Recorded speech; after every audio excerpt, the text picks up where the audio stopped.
Olá, boa noite a todos e todas. Sejam bem-vindos e bem-vindas ao Congresso de Ciência e Tecnologia da Anima Educação. Temos a honra de ter conosco essa noite as pesquisadoras do Programa de Pós-Graduação em Estrito Sensu, onde irão abordar a temática Cultura Digital, Novas Formas de Expressão. Está conosco aqui a professora Solange Galo. Ela é licenciada em literatura, mestre em linguística, doutora e pós-doutora em ciências, e é professora titular da Unisul, atuando no programa de pós-graduação em ciências da linguagem. Tem experiência em linguística, com ênfase em análise de discurso. Também está aqui conosco a professora Juliana da Silveira, que é graduada em Letras Português-Francês, mestre em Letras e doutora em Estudos Linguísticos e pós-doutora em Ciências da Linguagem. Também é professora do Programa de Pós-Graduação em Ciências da Linguagem da Unisul, onde desenvolve pesquisas nas áreas de Linguística e Análise de Discurso. Bem-vinda, Juliana, bem-vinda, professora Solange. E temos também a professora Sheila. Ela possui graduação, mestrado e doutorado e pós-doutorado em História.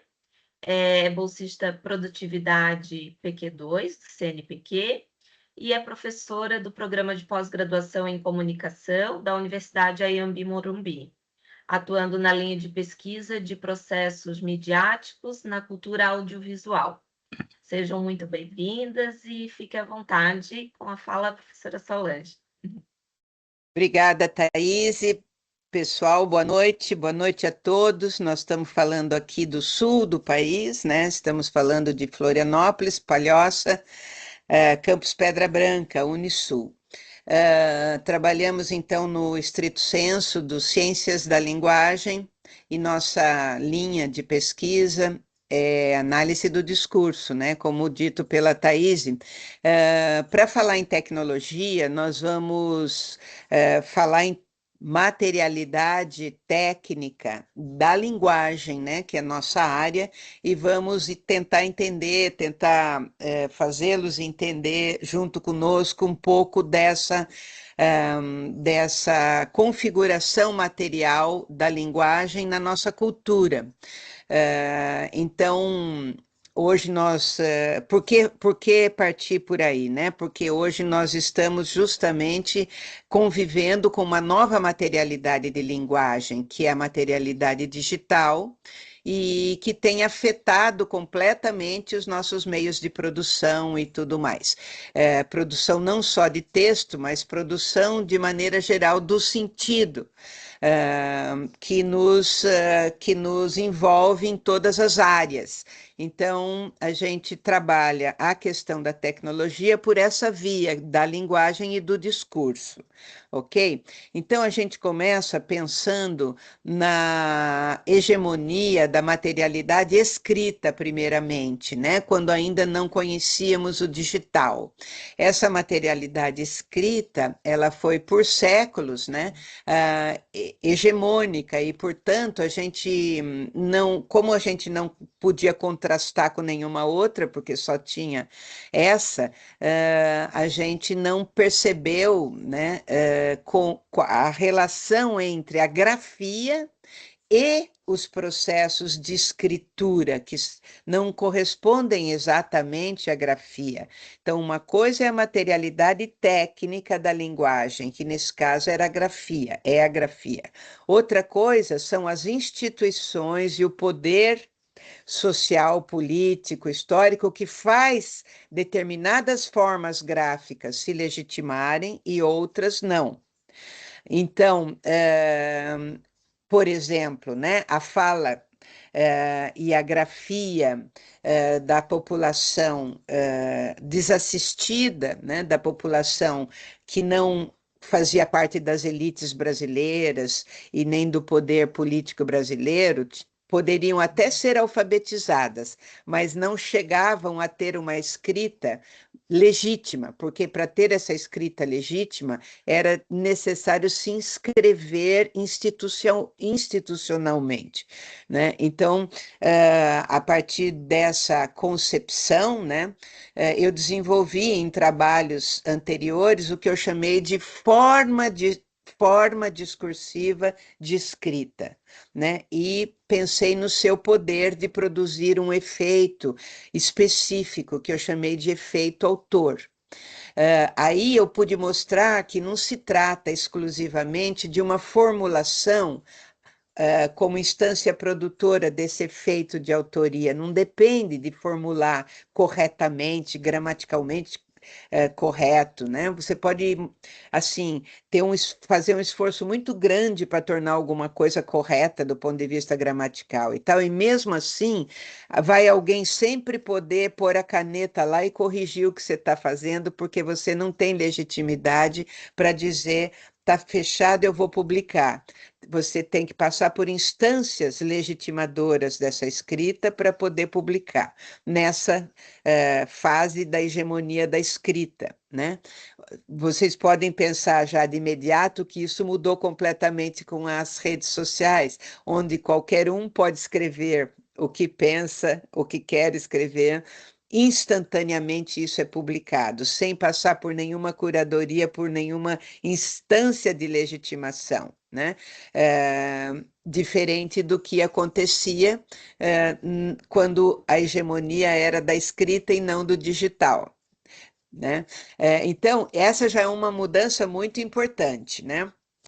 Então, com esse horizonte, eu propus a questão de pesquisa na época, né, quando eu trabalhava como uma professora de língua portuguesa, né, no século XX, eu propus a questão, né, o que significa ensinar um brasileiro, né, língua portuguesa, né, para esse brasileiro. O que significa um brasileiro ensinar português para outros brasileiros, né? Então, eu estava no escopo dessa questão, estava aí, né, a questão da colonização, né? Era essa questão que estava no bojo dessa minha pergunta, né? E é lógico que falando em colonização, eu estava falando em circulação do conhecimento, quem podia fazer circular, quem não podia, e etc. Ou seja, né, como fazer textos escolares se inscreverem nesse discurso de escrita e circularem fora da escola.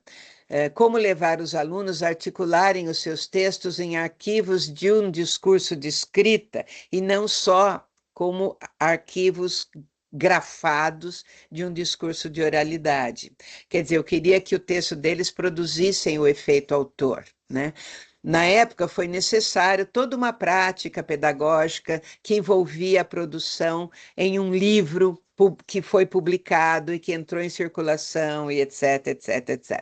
Bom, a questão da autoria enquanto efeito, portanto, não pode ser pensada senão como uma questão de circulação, ou seja, ser autor é ter o seu texto reconhecido como um texto inscrito num discurso de escrita, literário, por exemplo, no caso, e por isso ser interpretado como um texto legítimo, um texto de autoria.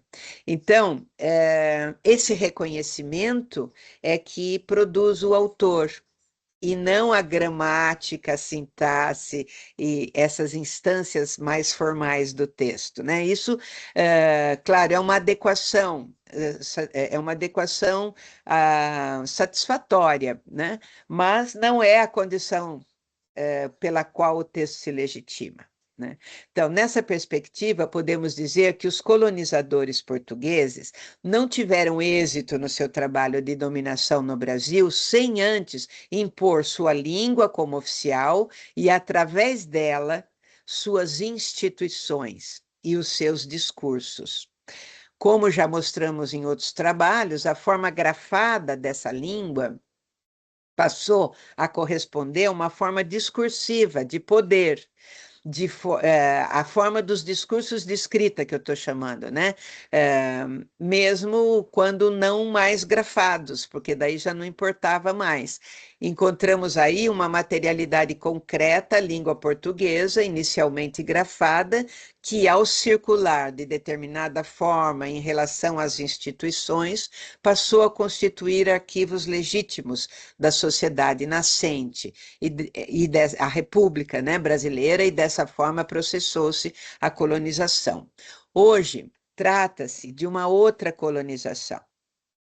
Mais uma vez, uma colonização tecnológica, só que dessa vez não é a tecnologia da escrita que vem aí, mas a tecnologia digital.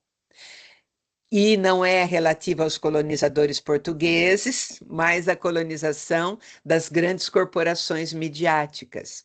Google, Microsoft, Facebook, Amazon, Apple, etc., né? E se não tratarmos inicialmente desse problema dessa forma, né, não conseguiremos chegar na circulação e, consequentemente, na autoria, que entendemos como uma questão de circulação atrelada hoje a processos produtivos dessas empresas e da economia por elas imposta, a economia das plataformas. Ok? Então, hoje, a materialidade digital é incontornável e a questão da circulação se reconfigurou totalmente. A autoria não está mais exclusivamente relacionada aos discursos de escrita, institucionalizados, mas junta-se aí a complexidade das produções em espaços enunciativos informatizados, que se caracterizam exatamente por sua forma de circulação e de produzir arquivos para além de bancos de dados. O digital não é um discurso isolado, mas uma forma de discurso de tipo novo, como vinha sendo hegemonicamente até há pouco a escrita, no trabalho de produção de arquivos. Agora, a hegemonia é dessa forma discursiva que eu chamo de escritoralidade e que tem a materialidade digital na base e não mais a materialidade gráfica somente. Então, a materialidade digital se sobrepõe a essa materialidade gráfica. Eu passo nesse momento a citar um autor, que é o Vitor Pequeno, que escreveu o livro Tecnologia de Esquecimento, Tecnologia e Esquecimento, e que derivou da sua tese, que está no repositório da Unicamp, né? E que faz parte do nosso grupo de pesquisa, né? Ele trabalha com a noção de materialidade técnica, digital, né? E eu passo a citar, né?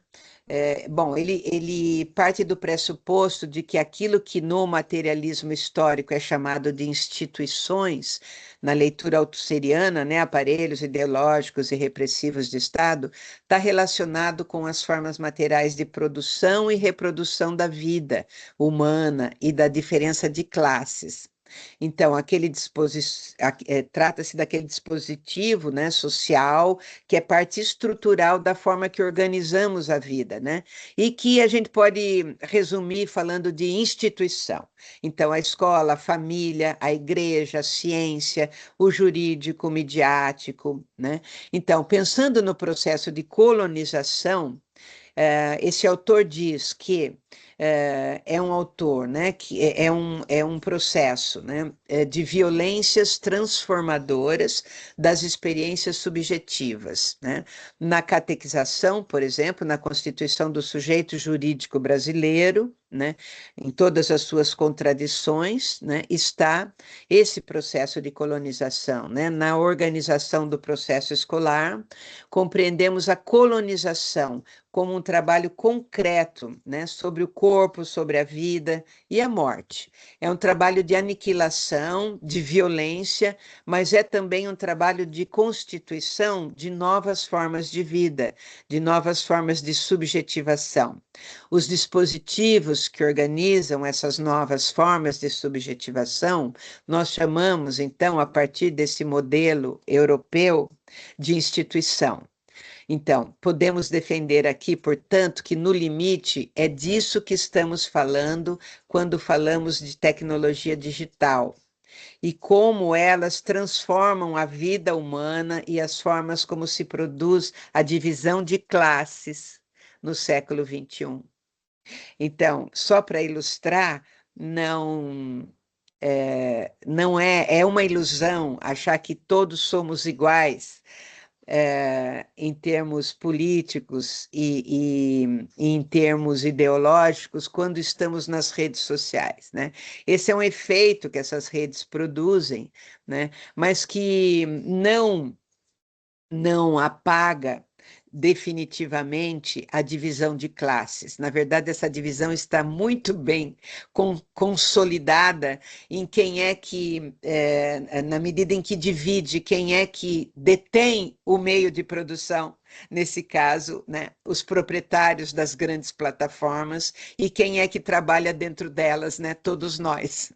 Portanto, é ilusório achar que as redes sociais democratizam, né, só porque elas dão um espaço enunciativo aberto, porque esse espaço, como a Juliana que está aqui, né, conosco, vai mostrar, né, no grupo de pesquisa que a gente tem, a gente trabalha bastante essa questão, mostrando que esse espaço é completamente normatizado, mediatizado e que produz um tipo de sujeito, né, que não é um sujeito neutro ideologicamente, não é um sujeito livre socialmente, né? É um sujeito modulado tecnologicamente. Então, a colonização está fazendo seus efeitos nesse sentido, né?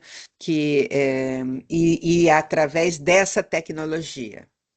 Né? Da mesma forma que a escrita fez os seus efeitos para a colonização portuguesa, né? Agora o digital faz os seus efeitos para a colonização estadunidense, né? Lembremos dos mecanismos digitais que transformaram e precarizaram tantas formas de microempresas, por exemplo, né? E profissionais liberais. A Uber, por exemplo, né? Agora, as inteligências artificiais que estão entrando com tudo, né, nesse universo, cada vez mais proeminente, né, em práticas de medicina, de direito, enfim, em todas as áreas.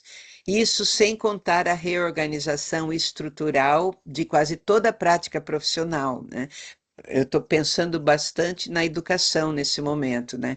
Para maximização da sua eficiência a partir de sistemas informatizados, né? Nós estamos vendo isso em todas as instituições, né? Então, a partir disso, né, o autor até conclui de uma forma poética essa parte do seu trabalho, né, dizendo que a maioria de nós que nascemos no século XX, né, muitos até antes dos anos 90, devemos notar essa mudança dura e drástica nas formas de vida. Ela é acompanhada de uma certa dor, de uma certa perda, de um certo luto. É o que há alguns anos atrás ele chama de amor pelo arquivo. Amor por uma certa ordem das coisas, amor por uma certa forma de subjetivação e hierarquização das coisas a saber, da qual cada vez mais somos forçados a nos despedir. Né? Então, por outro lado, a gente está entrando em novas formas e a gente está, então, com um campo aberto de pesquisa, né, para compreender essas novas formas de subjetivação, de produção de autoria, enfim. E é por essa via que se produz, então, a nossa prática de pesquisa dentro do grupo Produção e Circulação do Conhecimento, que é esse grupo no qual a gente trabalha com o digital. Bom, eu vou passar então a palavra agora para minha colega de grupo de pesquisa, a Juliana da Silveira, e ela vai mostrar para vocês então alguns desses desdobramentos, né, nas análises que a gente trabalha. Júlia. Bom, boa noite a todos. Eu agradeço o convite para estar aqui no simpósio, né, e poder apresentar um pouquinho, então, desses trabalhos, das pesquisas que os membros do nosso grupo de estudos, né, estudantes, mestrandos, doutorandos, têm realizado a partir desse dispositivo que a Sol apresentou aqui, a base, né, o início, né, quando esse dispositivo, desde quando ele vem sendo pensado, né, e os desdobramentos que a gente vem fazendo a partir dessas discussões que ela iniciou, né, a partir dessas reflexões em torno do discurso de escrita, discurso de oralidade que ela apresentou, né. Então, a minha proposta é apresentar um pouquinho esse dispositivo aqui nessa apresentação, pegando alguns trabalhos, então, dos integrantes do nosso grupo. Eu vou compartilhar a minha tela com vocês.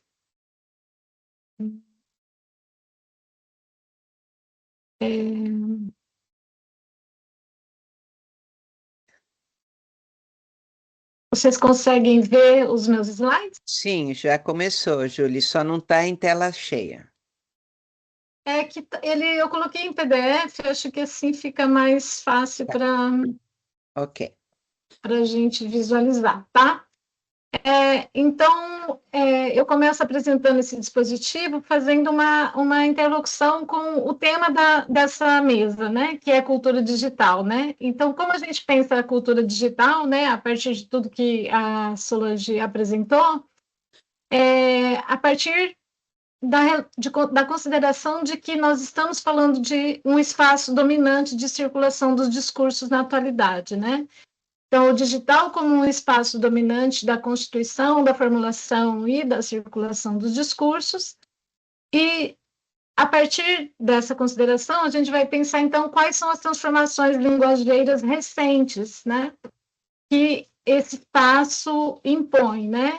E aí olhamos para as transformações que a IA generativa produz, os algoritmos e o colonialismo digital, né? A partir disso, nós vamos pensar as transformações textuais, imagéticas, né, dessas novas formas de expressão. E aí olhar para rumores, memes, hashtags, textualidades digitais em geral, né? E mais recentemente, um olhar para as audiovisualidades também, né? Então, o desafio é compreender, né, dentro dessa cultura digital, né, as regularidades discursivas que reconfiguram, então, o discurso político, midiático, científico, pedagógico, né, olhando para esses diferentes discursos, né? Então, cada pesquisa, cada projeto que vai se integrando ao nosso grupo, a gente vai desdobrando essa reflexão para pensar esse discurso em diferentes propostas, né? A partir dessa reflexão inicial, né, que a Solange traz, né, que a gente está tentando resumir, né, muito brevemente aqui, né, dentro das possibilidades, né, foi se produzindo, né, dentro do nosso grupo de estudos, um dispositivo teórico analítico para pensar, então, esses espaços enunciativos informatizados. E aqui eu trago uma imagem que é mais um resumo, né, de como diferentes noções vão se articulando dentro desse dispositivo, né? Então, a gente começou a pensar esse espaço de enunciação a partir dessa reflexão, né? De que estamos lidando com uma forma de discurso de escrita oralidade, né, que tem essa relação, né, entre forma de discurso de escrita e de oralidade, e aí trazendo para essa discussão a noção de espaços de enunciação do Eduardo Guimarães, né, que é um semanticista, que vai pensar que esses espaços de enunciação, eles se constituem a partir de uma divisão de línguas, né. Como desdobramento disso, a pesquisa da professora Mônica Zoto Fontana, que pensa os lugares de enunciação também, então, deslocando essa reflexão, né, dos estudos enunciativos, discursivos, nós vamos pensar essas noções, né, enunciação, espaços e lugares, né, a partir do nosso próprio dispositivo, né.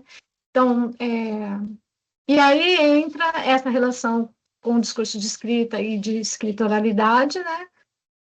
Uma outra noção que entra no dispositivo é de materialidades significantes, da professora Suzy Lagasse, que nos permite olhar para além do texto, né, verbal, né, para outras materialidades significantes que compõem, né, as textualidades digitais, né, imagem, som, né, corpo,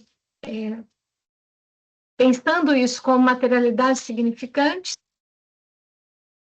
E aí chegamos à noção de espaços enunciativos informatizados, né, a partir também do que a professora Solange apresentou, que é a tese do Victor Pequeno, né, que chama a atenção para a relação da materialidade técnica, que atravessa, então, todas essas noções, mas que para a qual a gente não olhava pensando a sua condição técnica propriamente, né? Outra noção que compõe o dispositivo é a noção de efeito rumor, que eu desenvolvi na minha tese, num diálogo, então, com as noções de discurso de escritoralidade da professora Solange Galo, para pensar essas formas rápidas, fluidas, sem efeito de fecho, fugazes, né, que são próprias das enunciações das redes sociais, né? E aí a gente vai pensar, então, esses espaços enunciativos informatizados como um espaço que, além da divisão de línguas, também vai produzir uma divisão de materialidades significantes. Então, essas materialidades significantes, né, que tem aí o componente técnico, né, afetando fortemente as textualidades, elas vão produzir essas dissimetrias no social, né, que a professora Solange Galo apontou muito bem na fala dela, né? Mais recentemente, a gente tem pensado, então, como isso afeta as formas de subjetividade, né? E aí entra uma noção para o dispositivo, que é muito importante, que é a noção de sujeito avatar, que vem sendo desenvolvida mais fortemente nas pesquisas da professora Solange e que nos ajuda a pensar essa imbricação material entre a materialidade técnica, né, e a materialidade discursiva, né? Então, as formas de assujeitamento e de interpelação que nós sofremos, né, dos discursos, da história, mas também, agora no digital, né, do próprio espaço técnico, né? Então, formas de agenciamento técnico que vão afetar também o modo como esse sujeito vai se relacionar e como ele vai circular nesses espaços, né? E para pensar essas noções, e para enfatizar, né, a dimensão da materialidade técnica, a gente vai olhar muito para esses modos de normatização técnica, né, que vão sobredeterminando os discursos, né? Então, olhamos para a normatização técnica, pensando como esses elementos técnicos vão determinando o modo de constituição, de formulação e de circulação dos discursos nesses espaços, né? Então, são determinações que cada espaço vai produzir e que vai afetar a relação desse discurso e as possibilidades desse discurso de se formular e circular nesses espaços, né?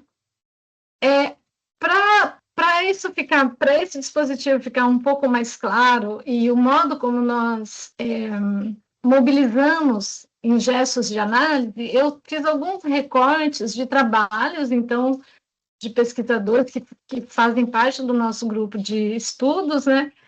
E eu vou pedir licença para ler as conclusões de alguns deles, porque eu acho que fica mais claro e que dá a dimensão, assim, do quanto esse dispositivo tem sido produtivo para a gente analisar e pensar todas essas questões, né? Bom, antes de falar de passar necessariamente para os trabalhos, eu vou só ler uma formulação que nós fizemos dessa noção de espaços enunciativos informatizados, para que ela fique um pouco mais clara para quem está ouvindo ela pela primeira vez, né? Então, nós tomamos a normatização técnica e a mediatização como um elemento significativo para a produção dos sentidos e dos sujeitos. E compreendemos que era preciso, então, olhar para esses espaços, né, informatizados, tendo em vista esse acontecimento digital, né? E aí passamos a chamar esses espaços, né, não de redes sociais, não de mídias sociais, né, mas de espaços enunciativos informatizados, né, como espaços que propõem, né, e que regulam processos de interlocução e também a produção de sentidos, né. Então, com uma base material digital. E esses processos, eles vão determinando, então, a partir de parâmetros formais, os discursos e os sujeitos, né? E são processos próprios do digital. Eu vou passar para... Eu recortei algumas pesquisas que eu acho que são... como já são pesquisas publicadas, né? Acho que dão um pouco a dimensão da riqueza e da diversidade, né, que esse dispositivo permite a gente olhar. Então, eu trago aqui algumas dissertações do nosso grupo, né? A primeira, a dissertação do Lucas Sellers, né, que estudou o ensino da língua inglesa no YouTube. Então, o título da dissertação dele é A Língua Inglesa entre a Escola e o YouTube, Apagamentos, Contradições e Deslocamento. O Lucas, eu vou passar para os slides, porque daí eu já vou falando o título e o resultado dessa pesquisa, né? Então, o Lucas, nesse processo de estudar a língua inglesa no YouTube, ele foi fazendo sempre um batimento entre o ensino na escola e o ensino no YouTube, né, da língua inglesa. E aí ele chegou numa formulação, mobilizando esse dispositivo, né, que é a de currículo algorítmico. Vou tomar um gole de água. Então, a conclusão, né, da dissertação dele vai dizer o seguinte, eu vou ler porque eu acho que fica mais coerente com a profundidade da discussão. Ele vai dizer o seguinte na conclusão da sua dissertação, né? Então, pensar o currículo algorítmico é uma tentativa de elaborar acerca de como nós estamos ensinando e aprendendo atualmente. Assim, acreditamos que nesse trabalho conseguimos avançar nessa noção de currículo, né? Colocando em relação o velho e conhecido currículo da escola com relação a este currículo que nasce nos espaços enunciativos informatizados. As plataformas, ao mesmo tempo que elas vendem uma suposta e ilimitada liberdade, elas determinam aquilo que se ensina e como se ensina. Então, se a escola é esse aparelho sede, né, do discurso pedagógico, esse discurso, ao circular nos espaços enunciativos informatizados, passa a se imbricar a outros discursos, né, como o discurso publicitário, para que possa se mediatizar, ou seja, se validar no funcionamento algorítmico desses espaços. É a partir, então, dos deslocamentos em torno da mediatização que transforma a língua e a própria aula. Significante, equívoco, contraditório, controverso, em produto, que antes de mais nada precisa se vender, circular, conquistar sua audiência e assim transforma o professor em um comerciante. E também a partir da urgência de se olhar criticamente para o que se ensina nos espaços enunciativos informatizados fora da escola. Ou seja, como o que se ensina é diferentemente determinado nesses espaços. É que poderíamos questionar um desses professores que dão aula, né, no YouTube, ou dizem que dão aula, né? Foi aula mesmo que você disse?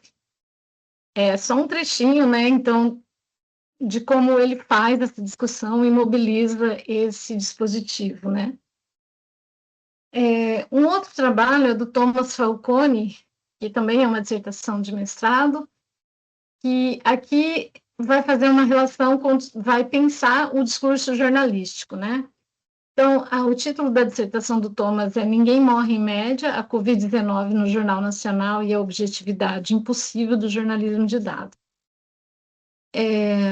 No trabalho do Thomas, ele vai perseguir essa relação do jornalismo de dados com uma possível emergência de uma posição sujeito jornalista de dados. E aí ele vai, um resumo, né, da discussão que ele faz é que os dados, enquanto objeto de disputa, não podem ser tomados como meros objetos. A cobertura do Jornal Nacional, foi o que ele analisou, né, na pandemia, não se dá por apontar, por exemplo, um descumprimento de obrigações legais por parte do governo, como de garantir o acesso à informação.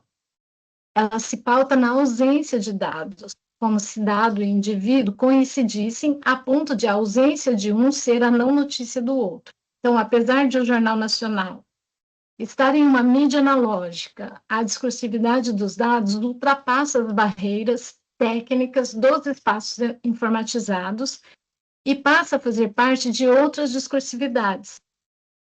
Então, mencionamos o trabalho em andamento de Cristiane Dias, que aponta para uma transição na forma sujeito do capitalismo, que passa de um sujeito de direito, em seus espaços já que abordamos nesse trabalho, para um sujeito de dados. Em uma fase de transição, as posições de sujeito já estabilizadas, em seus espaços já estabilizados, com técnicas já estabilizadas, serão de alguma forma desestabilizadas, em algum grau, como podemos ver na ruptura dos sentidos de oficialidade. Aqui ele está questionando, né, a legitimidade, a oficialidade do discurso jornalístico. Então, essa nova posição do sujeito jornalista de dados parece surgir como um efeito Munchausen, né, a partir de uma posição sujeito jornalista, que se produz como a causa de si mesmo. Então, nas observações, mas observamos, né, que essa nova posição é paradoxalmente legitimada pela via da normatização técnica e pela quantificação própria dos espaços enunciativos informatizados. O nó impossível de ser desatado é que quem garante que essa legitimação se dê pela via da circulação é justamente o telejornal mais assistido do país, que alcança, então, milhões de indivíduos. É uma legitimação própria dos espaços informatizados que se dá atravessada por uma materialidade técnica tradicional. E nessa cobertura que o Thomas analisa do Jornal Nacional, é muito interessante ver, então, essa imbricação, né, entre a materialidade do audiovisual tradicional e a materialidade técnica dos espaços enunciativos informatizados, que é essa computação de dados o tempo todo que o jornalismo começa a fazer. Então, nesse caso, o jornalista prescinde da fonte, né? Ele entrevista dados. E aí ele passa a ocupar uma outra posição sujeito no cerne do discurso jornalístico, né?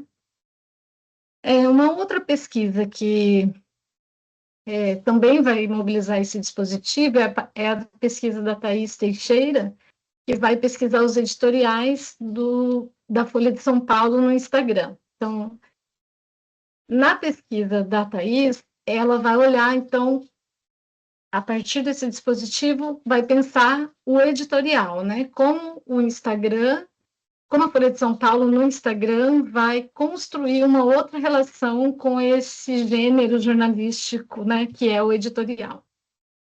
E aí ela vai formular essa noção de post editorial. Nessa dissertação, ela analisa como as normatizações técnicas e discursivas do Instagram vão sobredeterminando, então, a produção de sentidos do discurso jornalístico. Como corpus, ela analisa, então, essas publicações editoriais, né, do Jornal Brasileiro Folha de São Paulo, que circularam no perfil do Instagram. Cada publicação, feita em diferentes momentos históricos e políticos do Brasil, marca as transformações na formulação do texto editorial. Então, esses posts editoriais, analisados ao longo do tempo, marcam transformações estéticas, na forma como esses editoriais são apresentados e transformados por sua circulação neste espaço. Além disso, o nome da publicação também vai mudando, né? É a observação que ela vai fazendo, né? Ele vai deixando de se chamar editorial e passa a se chamar o que a Folha pensa, né? Então, como referência direta à função do editorial. Considerando o Instagram, então, como um espaço enunciativo informatizado, o discurso jornalístico que circula aí faz parte do processo discursivo que Gallo define como forma de discurso da escritoralidade. E vai legitimando pela via da mediatização, da normatização técnica, com parâmetros específicos, a produção de sentido no próprio jornalismo, né? Então, assim, com base na observação de todos os elementos que compõem um post no Instagram, percebemos que as mudanças realizadas pelo jornal na formulação dos editoriais são marcadas, então, pela relação estabelecida com esses espaços dos comentários que o Instagram vai organizar, né? Passando por um processo de legitimação diferente daquele que acontece, então, no jornal impresso. É nesse momento que acontece a passagem do editorial para o post editorial, com uma normatização técnica, atuando como uma força histórica e mudando a forma desse texto jornalístico. Por fim, compreendemos que a legitimação do discurso jornalístico no espaço enunciativo do Instagram acontece na circulação e se marca através de uma repetibilidade, visibilidade e quantidade, abrindo espaço para controvérsias e possíveis contradições. E, por fim, eu trago a dissertação do Shannon, e aqui vai olhar para o discurso jurídico, né? Mas pensando o direito do trabalho. É um pesquisador do direito que a gente tem no nosso grupo, e ele defendeu essa dissertação intitulada Empresários de Si, a produção discursiva do sujeito avatar motorista de aplicativo em espaços enunciativos informatizados. Então, o Shannon vai estudar o modo como os aplicativos de trabalho, né, que agora esqueci, os aplicativos de motorista, né, eles vão apresentar uma nova relação, eles vão chacoalhar, né, tanto as relações do sujeito com as interfaces, né, mas também com o trabalho, né, então a própria noção de trabalho vai sendo ressignificada nesse processo, né. E ele olha para essa figura do motorista do aplicativo que vai se constituindo no espaço enunciativo do aplicativo Uber 99. Então, como ele vai pensar isso, né, a partir do nosso dispositivo, tentar mobilizar aí a noção de posição sujeito-avatar na figura do motorista de aplicativo. Então, é possível compreender que na relação com a interface do aplicativo, o motorista não é reconhecido como um trabalhador no sentido jurídico clássico, mas como um perfil que é gerenciado, um avatar performático que precisa sustentar uma imagem produtiva, eficiente e confiável. Então, destaque-se que o perfil do motorista, composto por fotografia, nota de avaliação, comentários de passageiros, indicadores de desempenho, atua como um dispositivo de visibilidade que constrói, então, um imaginário de profissionalismo e parceria com a plataforma. Essa materialidade técnica da interface não é neutra, né? Ao contrário. Ela funciona como parte das condições de produção do discurso da uberização, como afirma Galo, Silveira e Pequena, ele está citando esse dispositivo, né? Os algoritmos e formatos de interação digital impõem limites e modelam as práticas discursivas e as subjetivações, né? Então, o funcionamento do motorista avatar, tal como emerge nessas interlocuções, mostra-se atravessado por dispositivos, né? A construção do avatar, composta por elementos visuais, né? Foto, nota, linguísticos, comentários, frases, padrões, né? E performativos, né, condutas esperadas pelo algoritmo. Inscreve esse sujeito em uma coreografia da conduta que visa reforçar, então, determinadas normas discursivas e ideológicas, associadas ao empreendedorismo individual. Isso acontece porque, na medida em que o sujeito é interpelado pelas plataformas digitais, como motorista de aplicativo, ele é convocado a cumprir certa performance esperada, né? Ou seja, agir de forma padronizada dentro de regras e comandos invisíveis do sistema. Assim como os corpos na cidade são guiados por dinâmicas que controlam seus movimentos, o avatar do motorista também se move em um espaço controlado, onde é monitorado, avaliado, né? Nesse espaço, o sujeito avatar é convocado a uma performatividade constante que não decorre apenas de normas explícitas, mas são reforçadas pela lógica algorítmica da avaliação contínua e da vigilância invisível. Esse conjunto de trabalhos, a gente tem outros pesquisadores envolvendo outras noções, outras pesquisas a partir de outros discursos, né? Mas acho que esse conjunto de trabalhos dá assim, uma dimensão da produtividade do dispositivo, né? E como ele pode ser mobilizado para pensar diferentes questões que atravessam tantas áreas, né? O ensino, o direito, o jornalismo. Agora, temos outras pesquisas em andamento, né, que vão pensar a relação com outros discursos, né, o discurso do humor, o discurso da arte, né, e o que vai mostrando para a gente o quanto esse dispositivo tem sido produtivo para pensar essas questões, né, e trazendo resultados tão diferentes, né. Mais recentemente, eu quis trazer aqui, acho que é legal, a gente fez um trabalho também no contexto do Prociência, da iniciação científica, mobilizando um pouco esse dispositivo, mas aí com uma conversa com os alunos de graduação, né? E, inclusive, a gente vai apresentar agora também no simpósio da Ânima esse trabalho, e que a gente fez uma relação mobilizando esse dispositivo mais lógico metabolizado, né, para uma conversa com os alunos de jornalismo, né, da graduação da Unisul, e fizemos então um trabalho pensando uma discussão sobre o modo como a inteligência artificial atravessa a prática de escrita jornalística, né? Então fizemos um laboratório com experimentos com inteligência artificial e depois fomos com eles a campo, visitamos territórios para fazer uma comparação dessas práticas, né?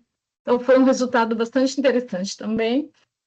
Vou deixar na tela, né? E posso deixar no final o contato para quem quiser conhecer melhor as pesquisas, assim, mais de perto, né? E acho que é isso a minha fala aqui, né? Nessa mesa sobre cultura digital. E o recado que eu acho que essas pesquisas dão é que o digital não é só um meio, né? Ele é uma materialidade técnica e é uma materialidade política que está o tempo todo em disputa. E deixo aí nosso contato para vocês, né, entrarem em contato, conversar, para conhecer melhor. Se quiser participar de reuniões do grupo, estamos aí disponíveis. É isso.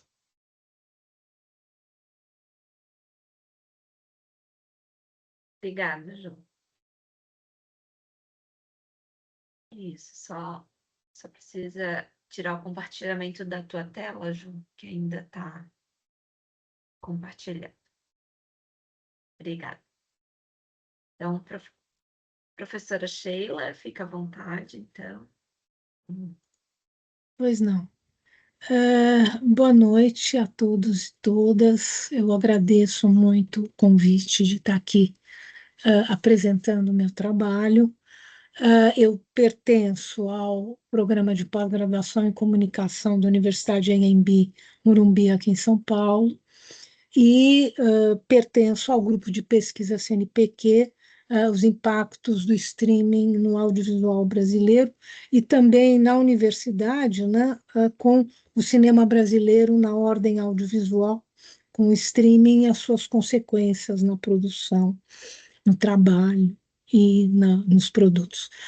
Eu estou muito feliz de estar nessa mesa. Eu agradeço, eu cumprimento quem formou essa mesa, porque a gente pode ter um diálogo muito bom, porque Solange está falando realmente dessa, né, da infra, né? E a minha pesquisa, ela está justamente no conteúdo. E para mim, inclusive, quando eu comecei essa pesquisa, porque, na verdade, eu sou uma historiadora, tenho sido, né, uma historiadora que trabalha com história e cinema e com a história do cinema brasileiro, e que eu acompanho a produção brasileira, e a produção brasileira contemporânea de grande bilheteria, que é uma produção que, em geral, os acadêmicos não gostam, não olham, mas que eu acho socialmente, culturalmente muito importante. E com justamente a pandemia e a ausência de financiamento desde 16, né, e depois com os efeitos da pandemia, o streaming passou a ser o canal não só onde as pessoas migraram, né, mas onde havia um pouco de demanda de produção de cinema brasileiro. Né? O Jorge Furtado chegou a chamar o streaming em 22 de tábua de salvação. Então, eu fui um pouco investigar que tábua de salvação era essa, né? E um pouco o nome desse meu trabalho, que é um trabalho que está justamente em desenvolvimento do streaming desde 21, 22, né? Que é o cinema brasileiro streaming, o imperialismo de plataforma, um cinema submisso. Eu acho que as apresentações anteriores, de alguma forma, mapearam formas dessa submissão. Eu vou mostrá-las um pouco, então, como elas acontecem no cinema.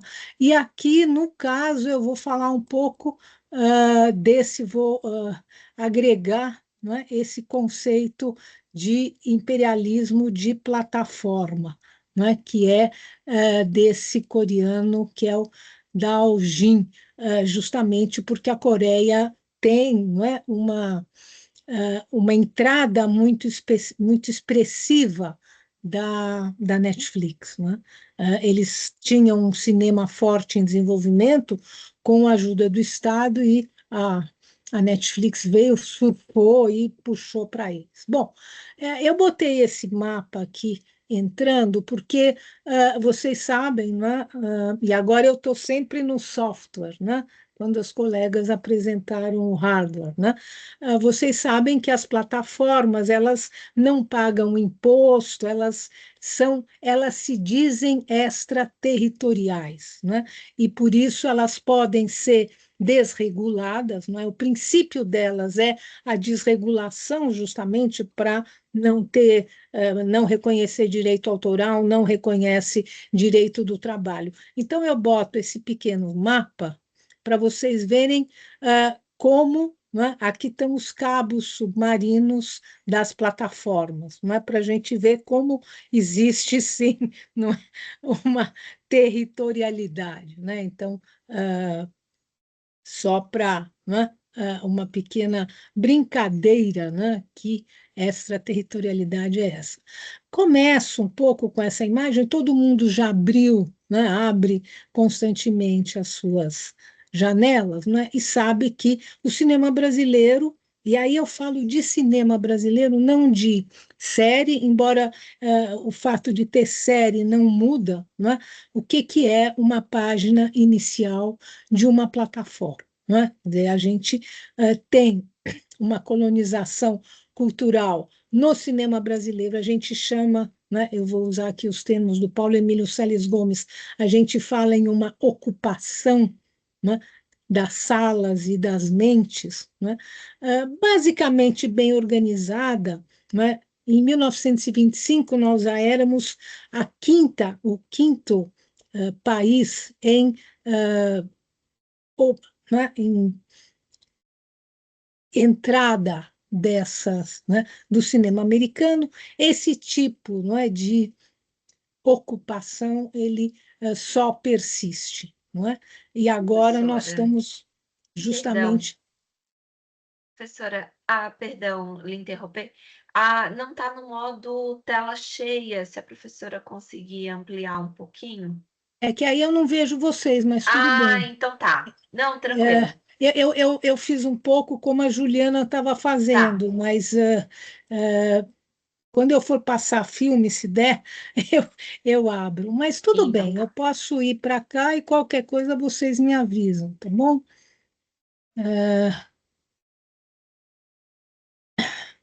Aqui só para. Vocês estão aqui, sim. Então, Tá, estou vendo vocês.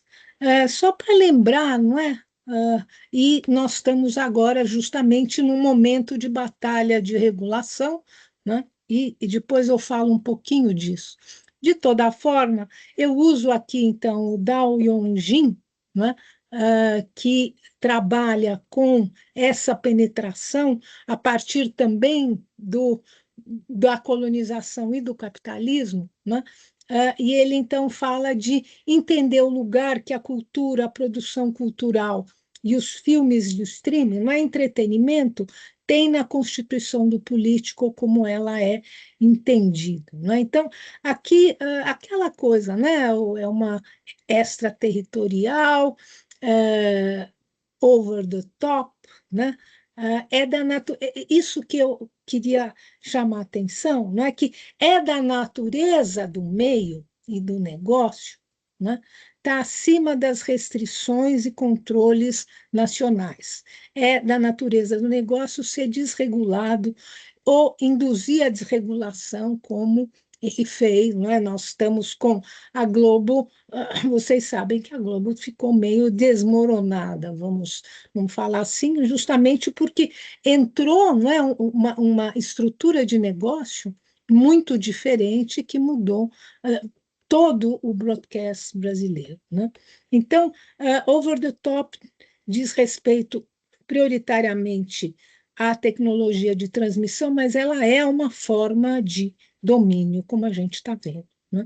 Então, só para lembrar, né, a tecnologia não é neutra, refletindo o viés cultural, os valores e preferências comunicativas, que é um pouco o que se estava dizendo, né, agora. Quer dizer, a tecnologia determina, né, o que vai nela, né? Dessa forma, as plataformas reforçam valores e preferências dos projetistas, implícita ou explicitamente, por vezes entrando em conflito com os valores, né?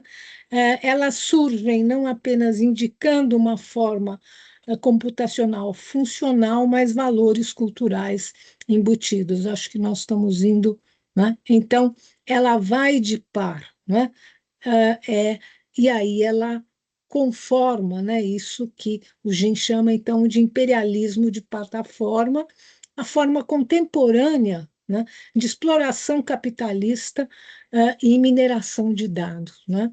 E aí eu junto isso com a ideia, aparentemente, né, muito liberal, do Reed Hastings, né, que é o CEO, né, o dono da Netflix, de que a regra é não ter regra.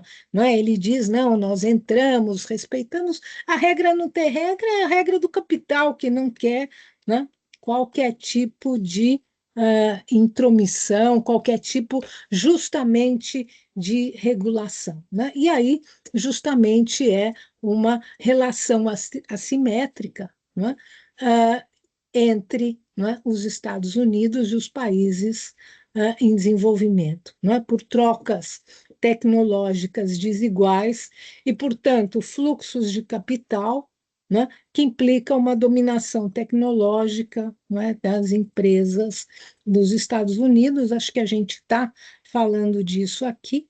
E aqui eu pego, né, o Antônio Prata, que conta o que é ser roteirista. Né? Então, paga-se mal, muito mal aos autores. É possível trabalhar de graça por meses, recebendo só quando a plataforma, a produtora enviar os roteiros para a plataforma. Os executivos podem mudar seu roteiro, inclusive te demitir de um projeto que você criou. É preciso ter um advogado para lutar por cada cláusula, e os advogados deles são muito bons. Mas o mais feio é que nos Estados Unidos, essas mesmas plataformas não trabalham assim.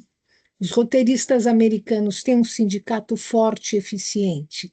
Existe piso salarial, os pagamentos são semanais, há regras claras sobre crédito, direitos autorais, horas de trabalho, intromissão dos executivos no texto e uma infinidade de outros assuntos. Vocês sabem que aqui no Brasil, não é, eles têm, então, as oficinas, não é, de roteiro, né?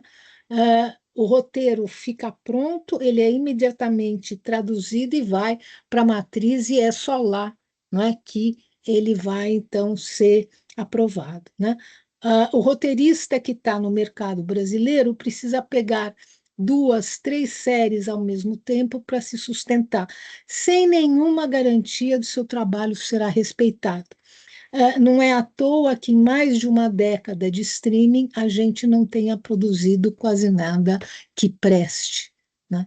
E aí eu entro um pouco, né, nos filmes, claro que eu teria muito mais para falar, né, mas eu gostaria de falar justamente de como são os filmes, porque num primeiro momento, que corresponde, grosso modo, a 17, digamos até 22, até 23, quando começa, né, né, termina o governo Bolsonaro, num primeiro momento a gente percebe que tanto a Netflix quanto a Prime Video, que são as principais, as que eu estudo, porque são aquelas de maior número de uh, assinantes, não é? A Netflix tem para mais de 25 milhões, é o segundo país depois dos Estados Unidos, né? Então, eles vão inventar, né, essa coisa que é o glocal, que é o global mais um local, né? E depois de 23, com as mudanças políticas, e sobretudo porque recomeça, né, um esforço de regulação, então as plataformas, digamos, vão agitar, né, a bandeira do nacional, do filme brasileiro e assim por diante, né? Mas eu acho muito interessante esse primeiro filme, que se chama O Matador, né? Ele é, então, um primeiro filme de um moço aí, em geral não são diretores importantes, né?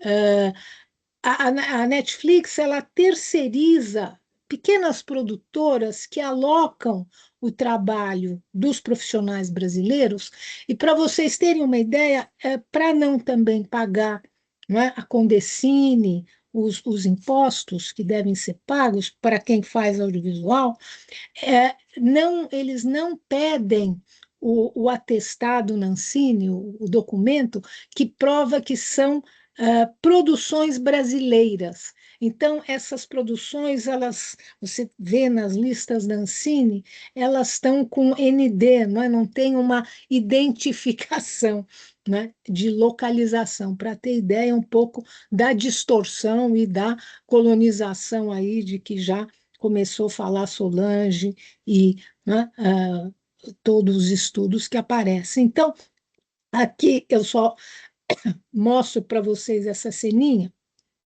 Aqui, então, é a história de um matador, é uma reconstituição, uma construção histórica, 1920, em Pernambuco. Então, a gente tem aqui esse matador. Vejam a cara desse matador, porque o filme é uma mistura. Eu tenho aqui outra ceninha, né, de um cancan, e aí o filme traz o Baz Luhrmann, né? Eu tenho aqui um ator francês, a Maria de Medeiros, que é portuguesa, aqui um pouco, e eles estão dançando cancan na Recife, não, no interior pernambucano de 1920, né? E aqui o ator que faz o protagonista é um português. Esse policial aqui, ele é um uniforme que a gente vê nos westerns espaguete como mexicanos, e aqui a nossa baiana com aquela roupa que está mais no debré, não é? Do que, eu não sei se uma baiana ou alguém, não é, que serve uma casa em Pernambuco estaria vestida desse jeito. Para vocês verem esse tom, né, completamente um exotismo, né, que esses filmes vão criando, que ideias de Brasil que vão se criando. É muito interessante, porque como o primeiro filme, ele é cheio de efeitos, ele vai ter uma coisa que o cinema brasileiro não tem, mesmo o cinema comercial, que é muito dinheiro, né? Então, tem muito recurso, é tudo muito rebuscado, né? Uma busca assim de sedução que, evidentemente, dá em nada, né? Um outro exemplo, né, é quando, então, você começa a ter filmes de Natal. Vocês já devem ter percebido, o filme de Natal não era um gênero brasileiro. Né? O filme de Natal, e mesmo se a gente pegar essa formação do Papai Noel, tal qual a gente conhece, tem um livrinho muito bom do Levi-Strauss, que ele mostra, isso é uma produção da Segunda Guerra Mundial dos americanos, né? E vinha nos papéis de embrulho, e de repente essa figura que nós conhecemos está aí, né? Ela é muito nova, né? E vem dos filmes americanos, dos filmes do Frank Capra, não é? E aqui, então, a gente vai ter esse filme aqui, entre outros, porque tem o primeiro, inclusive, é um com Leandro Hassum, não é? Mas aqui eu mostro esse 10 horas de Natal, porque tem, né, entre outras cenas, se nós tivermos tempo, eu tenho uns pedacinhos de filme, mas, evidentemente, em dezembro houve uma mudança enorme no clima nacional e estava inverno, né? E tem neve. E, para vocês terem ideia, isso aqui é uma família, são pais separados e as crianças querem juntar os pais para terem um Natal mais feliz, etc. Então, elas vão fazer uma grande aventura, vão comprar presentes aqui na Rua 25 de Março. Então, são crianças de classe média que vão fazer uma coisa inusitada, elas vão tomar um ônibus. Né? Então, é muito interessante ou preocupante, né, a gente observar, né, as construções que os filmes fazem, né, os esforços. Né, vocês veem, esses filmes têm que entrar supostamente em 190 países, que é o que a Netflix promete. Não, não entra em tantos assim. A gente pode ver, quando a gente assiste o filme, no final aparecem, né, os vários filmes, os vários países onde os filmes são, para os quais os filmes são dublados. Né? Então, vejam que não dá para ter um Natal completamente tropical. Para a gente ver um pouco das transformações, né, e das violências, né, que se faz, não é, no nosso tecido aí, pegando a carona com a Solange, né?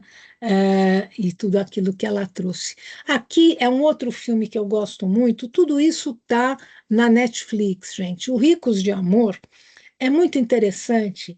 Tem o Ricos de Amor 1 e o Ricos de Amor 2. Porque o que acontece, não é? A Netflix, né? E aqui ela tem, eu tenho umas imagens de como é que a empresa se constitui, né?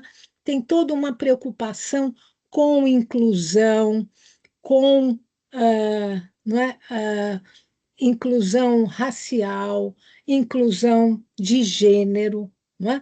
Mas de uma forma que acaba sendo completamente estereotipada. Né? Em geral, você tem um protagonista branco, cujo melhor amigo é negro, e tem o outro que é gay, você tem sempre essa estrutura, na maior parte das vezes. Então, aqui, só para ter uma ideia, né, é um filme, então, sobre um Mauricinho que vai conhecer uma moça que é médica, muito responsável. Então, o Mauricinho é filho de um dono de agronegócio de tomates. Então, estamos aqui com um filme que faz, né? Põe em tela o agrotomate como uma grande, né, contribuição. Esse moço tem que passar por uma outra característica que também não é dos nossos filmes, não é da nossa cultura, a questão da correção de caráter, né? Alguma coisa que está muito no protestantismo. Então, esse moço, ele, né, é um playboyzinho, é um Mauricinho, ele tem que se corrigir. Como é que ele vai se corrigir? Ele vai fazer uma atividade na favela, na comunidade.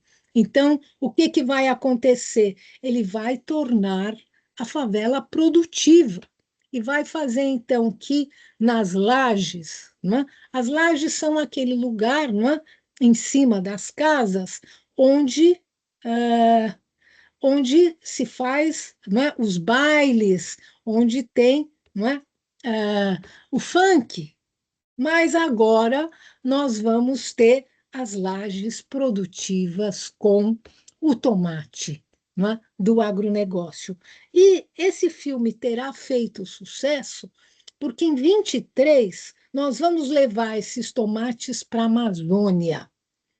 Vejam, e aí o que que se nos apresenta? Um filme cujo roteiro foi produzido junto com indígenas, não é? E que então vai tratar, vejam vocês, vai tratar então da situação calamitosa da Amazônia, da poluição do rio pela coisa ilegal, não é? Ah, eu vou pegar a palavra que está me faltando, pela mineração que se faz hoje, não é? No rio, que coloca mercúrio e então o rio fica, não é? Inviável. E aí, como é que eu vou conseguir, não é? Eu vou até parar aqui para ver se eu ponho para vocês o filme. Qual vai ser a solução que esse filme vai dar, então, para os problemas de uma tribo que está, então, sem condições, não é, de ter o seu ganha-pão? É levando a Amazônia, né, ao nosso bioma mais rico da humanidade, se diz, os tomates do agronegócio, né? Então, vocês vejam que eles vão usar dos índios, eles vão usar. Onde é que está? Está aqui, não é em janela, é em tela, provavelmente. Peraí. Ah, eu queria mostrar para vocês uma ceninha, do- uma ceninha. É que eu não sei como é que eu levo vocês. Ele não está entrando. Ah,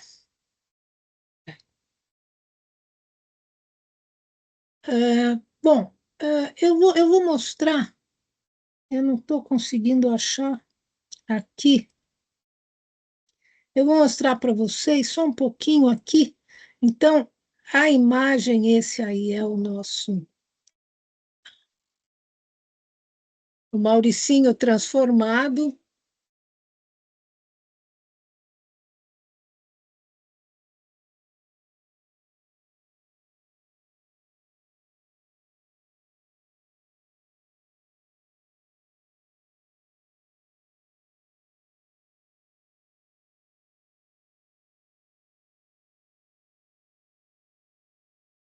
É, a professora está compartilhando direto da Netflix.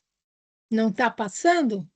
Ele não vai passar. A Netflix vai bloquear. Eles bloqueiam a transmissão, Ah, tá bom. felizmente. Não, então tá, obrigada. Desculpe aí, então, gente.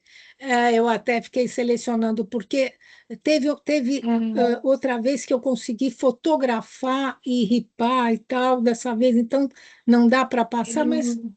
bom, mas se agrega, então, mais um detalhe aí sobre isso, né? Direitos. Mais um, né? Mais uma coisa aí para a gente falar. Então, só para você ter uma ideia, né, para a gente dar uma ideia, né, para o público, né, para quem está nos vendo, do tipo de material que eles estão produzindo.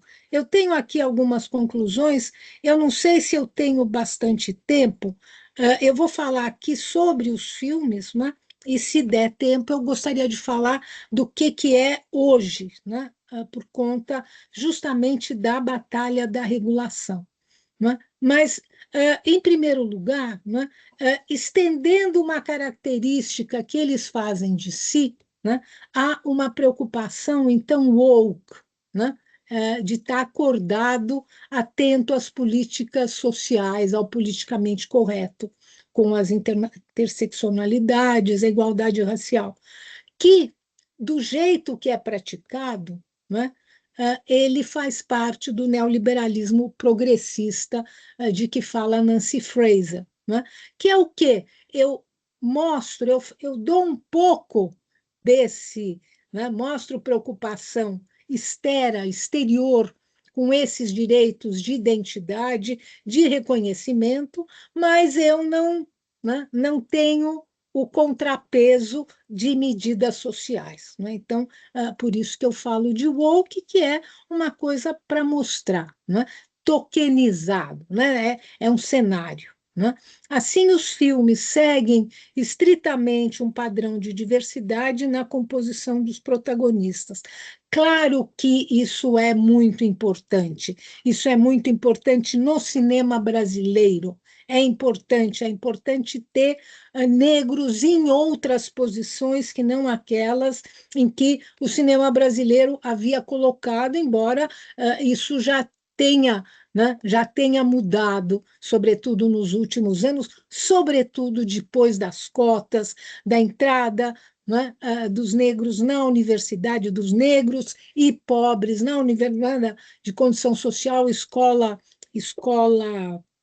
pública, isso está mudando. Não é? Mas não era, sobretudo, digamos, num cinema comercial. Então, esse padrão de diversidade é importante. No entanto, em geral, né, são construídos descolados de um meio, uma história e da sociedade brasileira real.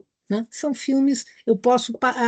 Aí eu tenho um da Prime Video, provavelmente eu não consigo passar também. O Brasil, então, é parte do cenário, ele é um cenário sem consistência. Né? E aí, justamente, né, há um tokenizado, né? Fazer pequenas concessões publicamente a um grupo minoritário para desviar as acusações de preconceito e discriminação.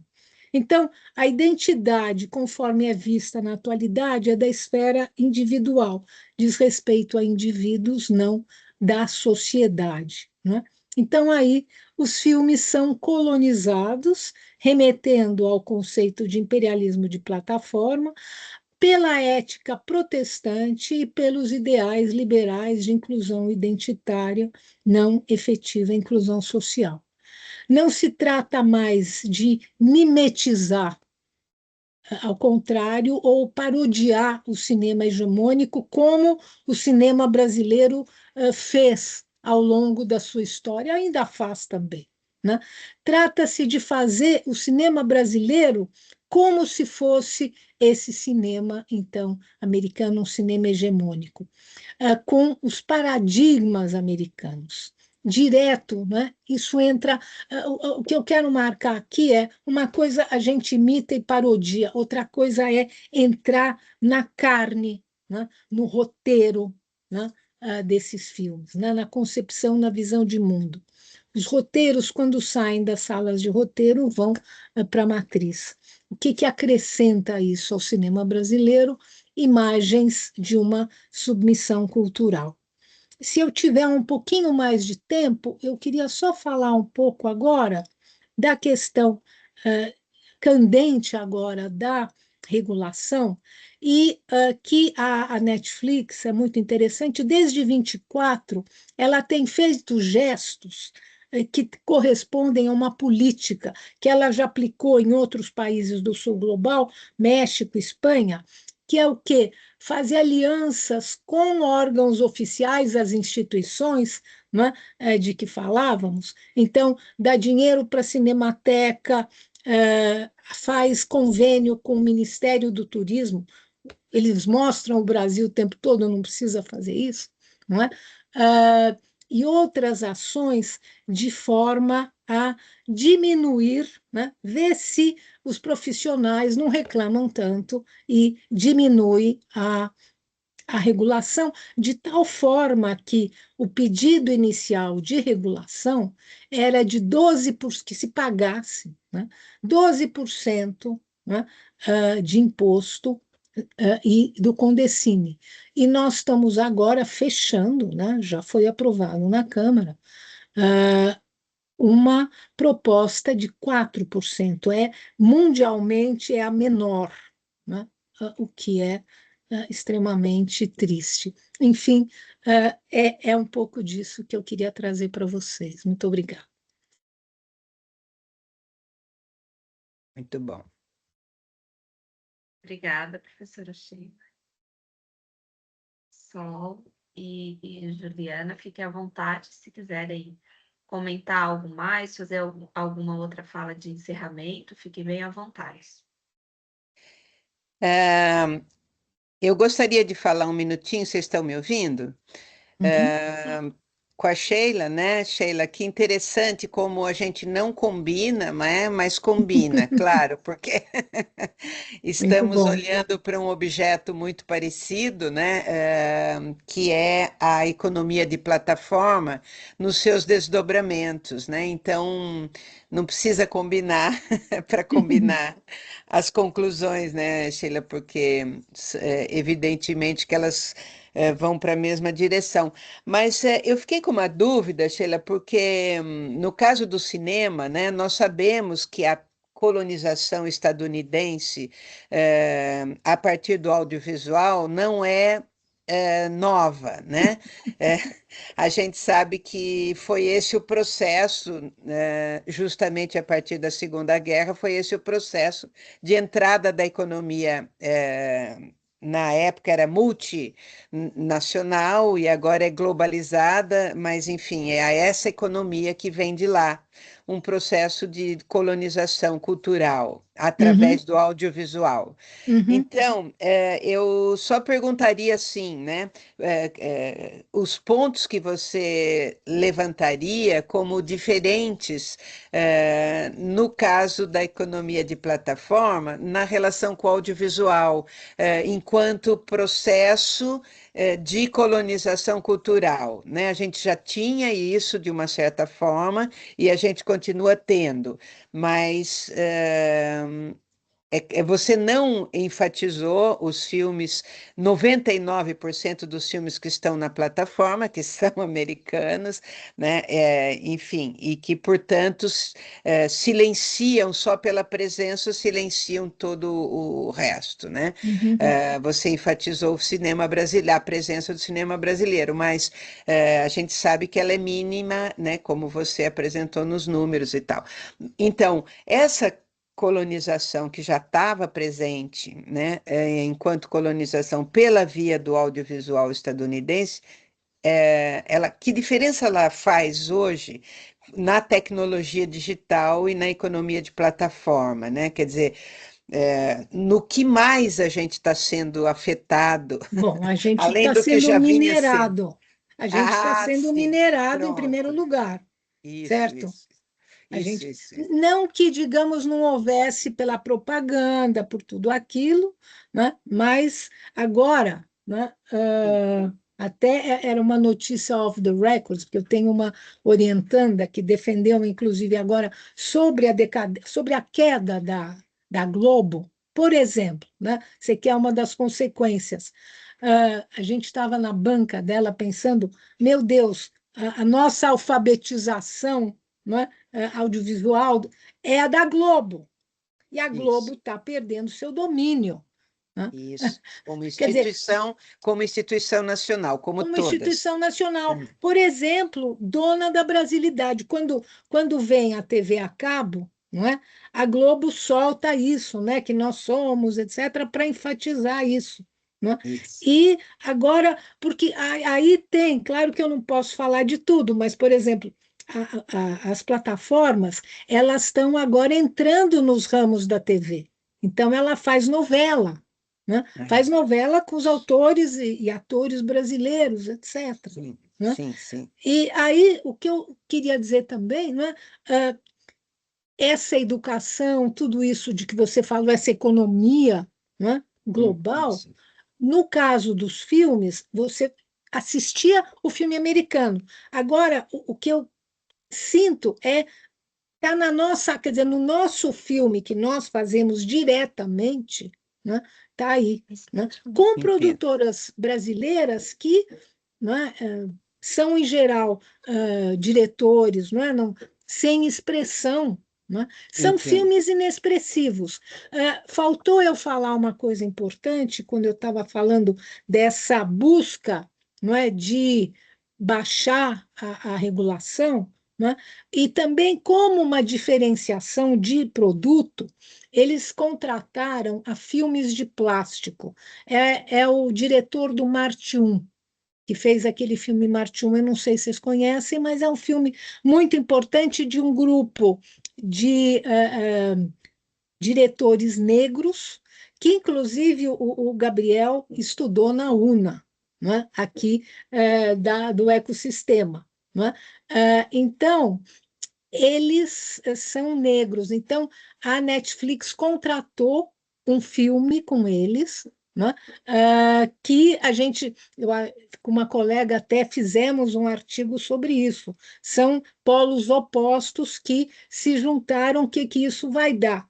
Né? Então, e nós estamos, quer dizer, quando você fala das consequências, eu penso, você está pensando no grande, né? No grande, eu acho Isso, que tem toda a mineração, esse isso. hábito, toda essa mudança, decadência, digamos, ou a reestruturação, esperemos, É interessante. temos que defender a Globo, né? É interessante isso, né, professora? Porque a questão da mineração é mesmo central nesse caso, que ela atomiza, individualiza a experiência com o audiovisual Uhum, e desfaz qualquer possibilidade de coletivo nessa experiência.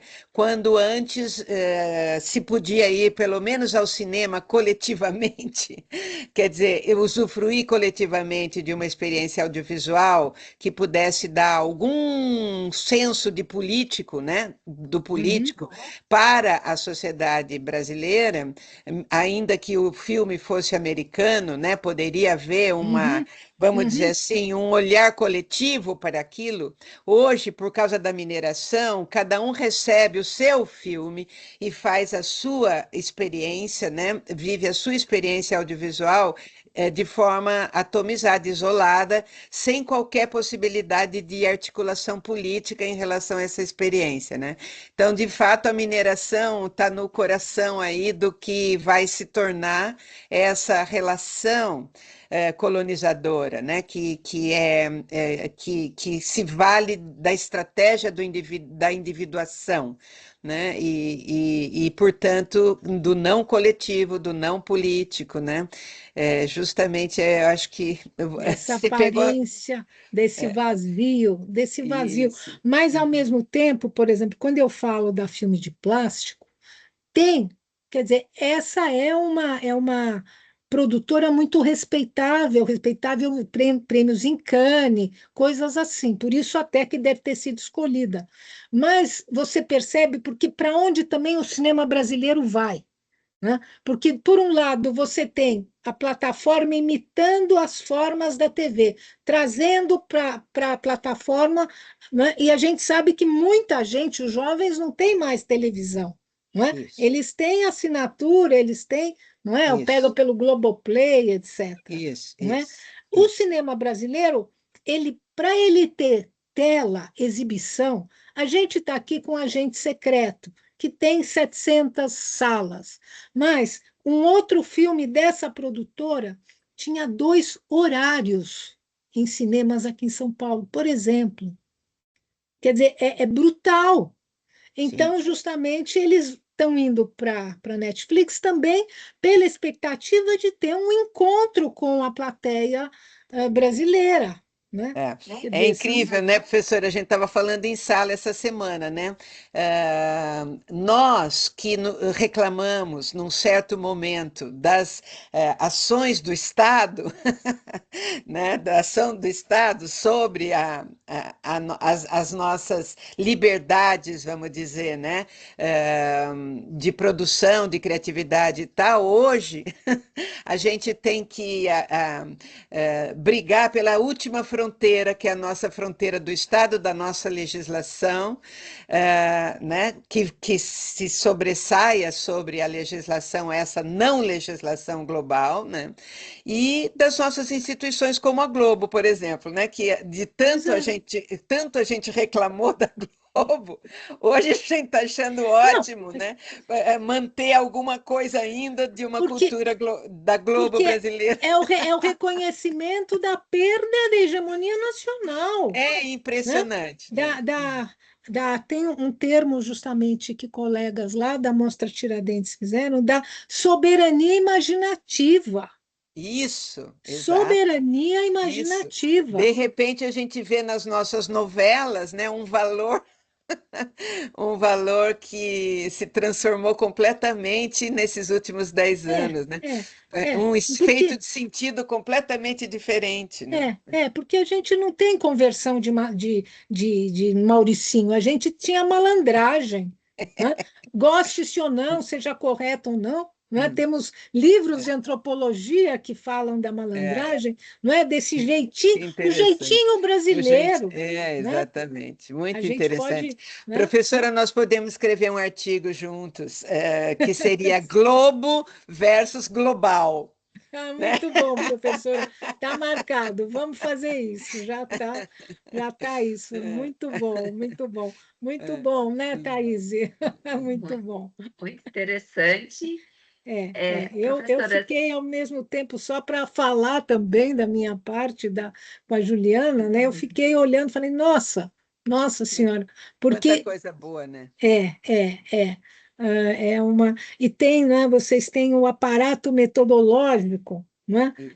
Porque eu vou mais pelo lado da história e indo pela história do cinema brasileiro. Vocês trazem também a questão dessa economia, né? Isso. Do audiovisual. Materializada nos discursos, né? No discurso. Então, fez um casamento perfeito, Thaís. Vocês, quem nos selecionou, muito obrigada aí pela escolha, oportunidade, né, Sheila? Pela oportunidade de mostrar, e a todos vocês que estiverem vendo, todos. Espero que estejam curtindo. Eu também quero só agradecer a oportunidade de ouvi-la, professora. Muito interessante sua fala e também produtiva, sim. A gente tem aqui o curso de cinema, né? Os alunos do cinema que estão pensando em questões do audiovisual, assim, do cinema brasileiro também, acho que dá uma boa conversa aí. Mesmo, poderíamos fazer. A Mariana é grande colega nossa. Isso, né? É isso aí. Beleza, muito bom, muito Prazer bom. ouvi-la. Já marquei o nome aqui, como é que foi, Solange? A Globo e a globalização. Não, mas estava mais bonito, mas tudo bem, a gente chega lá. Muito bom, professora, muito bom. Obrigada, viu, professora? Eu gostaria, em nome, né, da diretoria de aprendizagem ao longo da vida, né, do professor, que hoje nosso diretor é o professor Mauri. Gostaria de agradecer, então, o aceite de vocês, foi, assim, encantador. A gente até ultrapassou o tempo, mas como fluiu muito de uma forma, né, foi muito fluida a conversa, então, muito interessante, gostaria de agradecer e avisar a quem está assistindo que na descrição do vídeo, então, tem o link da lista de presença, por favor, não esqueçam de assinar para ter acesso ao certificado. A gente segue com a programação, então, do Constec, a gente tem também o simpósio de pesquisa e as demais palestras das outras áreas de conhecimento. Então, tenham todos uma boa semana de eventos e obrigado pela presença de todos. Boa noite. Muito obrigada. Boa noite.